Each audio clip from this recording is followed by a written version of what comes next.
अंधकार रे बीतुची भगवान का जीवन आउ डिबिरी आलुओ भरोसा चलुछंती भगवान का परिवार। भगवान जड़े गरीब और दिन मजुरिया होइथिबारु तांका घरे पहुंची पारुनी बिजुली आलुओ। घर को बिजुली आलुओ आनिबा पई दौड़ी दौड़ी 15 वर्ष तलु घर पर्यंत विद्युत खुंटी पड़िला, हेले से खुंटी रे एपर्यंत तार संजोग हेला नहीं। एभली घटना देखिबाकू मिलिछि कटक जिला निश्चिंत कोइल विद्युत उपखंड अधीनस्थ जनार्दनपुर पंचायत तिलोदा 5 नंबर वार्ड रे। एही गाँर दिन मजुरिया भगवान मल्लिक घर को बिजुली संजोग आनिबे बोली विभागर तळु तालिपा जाए गुहारी करथिले मध्य कौनसी फल मिली नहीं। खाली सेतिक नुहे, भगवान गत 2024 मसीहा नवेम्बर 14 तारिख रे विद्युत उपभोक्ता हेबा पई 3941 टंका डिपोजिट करिसंती। पाखापाखि 1 वर्ष 3 मास बीती जाइथिले मध्य घर को बिजुली संजोग आसु नहीं कि सेथि प्रति विद्युत विभागर कौनसी तत्परता नहीं। लाइन से बहुत दौड़ा दौड़ी विधायक को कही सरपंच को भी बहुत नेला कही कही कई शुणुना। विधायक को कही विधायक आसला कहले मासक भर लाइन करदेवी 2 वर्ष लाइन भी किसी करना।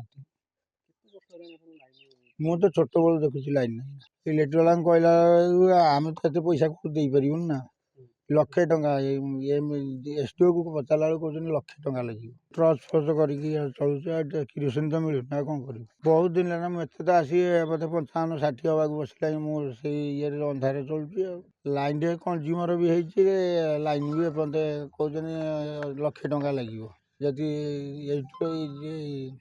विधायक जानवे करदे आम पार लाइन ना पाठ पढ़िया भल भल छुआ पिला हैरान होती। गोटे झील बाहर कर से पाठ पढ़ी 10 जो आई जाए पाठ पढ़ला से अंधारमय बड़ पुओ पढ़ला पीजी कर लाइन से अंध डिबी आलुए पढ़िक सान पुओ से मेट्रिक पास कला से रहा सी आ पढ़लानी कंपानी फमानी अच्छा छुआ आ लाइन आम टे करूँ सरकार कति गलु जे अभियोग कलु लाइन से माने सुविधा करना आमर जो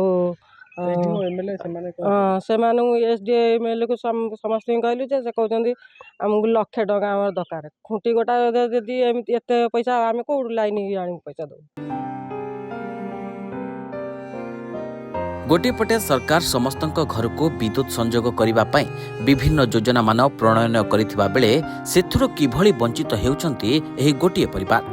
सेही भली भगवान को पड़िसा मध्य एही विद्युत संजोगरु वंचित अछंती। तेबे एठारे प्रश्न उठुची, जदि टाटा पावर कंपनी भगवान को विद्युत संजोग देबार नथिला तेबे जणे निरीह गरीब लोकंक ठारू घर को विद्युत संजोगीकरण पई काहेकि दीर्घ 3 मास तळु 3941 टंका नै गले।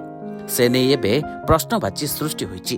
सी मु जन्म पूर्व मु जन्म लेना तो लाइन ना आ सी तो आगुरी केते आगुरी बापा अमल भी लाइन नथिला आ लाइन अंधकार सहित जीवन यापन करुँच। आम जो मुझे घर कली मुझे कहली गोटे कम कर चल एसडीओ सहित कथा केमी कौन लाइनटा आना। एसडीओ सहित कथा जेई सहित कथा समस्ते कहते खुंटी एस्टिमेट करा पड़ो। खुंटी एस्टिमेट गोटे लोक एपटे आइला 12टा खुंटी एपटे आइला 2टा खुंटी जो 2टा खुंटी एस्टिमेट आम करा बाहर से लोक मना करुँचे आम से बाटे लाइन दबुन कहीं सी भी आम गाँव वार्ड मेम्बर जड़े सी तो मना कर लाइन दबुन। तब जेई निजे आसिक पहुँचले जेई कहले कि आमर रूल रेगुलेसन है क्या जमी उपर आड़े मुझे गोटे जड़े वार्ड मेम्बर आउ जड़े गरीब घर लोक ता घर लाइन देवाक आप असुविधा किसी ना पुणी ये तार तो ये कौन जाऊँगी 11 केवी एलटी खुंट सी भी दौना आउ एपटू आइला 12टा खुंटी को आप जापारे 12टा खुंटर दाम केते ये कौन 100-200 नुह 12टा खुंटी आम नहीं आसू 12टा खुंटर दाम के एसडीओ सहित कथा कहले यार फर्मुला कौन हम ना तुम एमएलए सहित कथा हो। एमएलए को 5 थर भेट कलु 5 भेट कलापर चिठी दरखास्त देलु। दरखास्त देलापर भी सी खाली कहते एसी को आम चिठी करदे एसी को आम चिठी करदेबू दरखास्त ने एसी को चिठी करदे।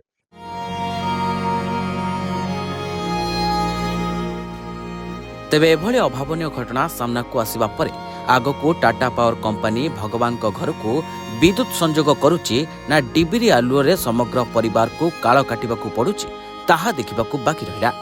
सालेपुर ज्योत्स्ना राणी सिंह रिपोर्ट रिपोर्टर्स टुडे।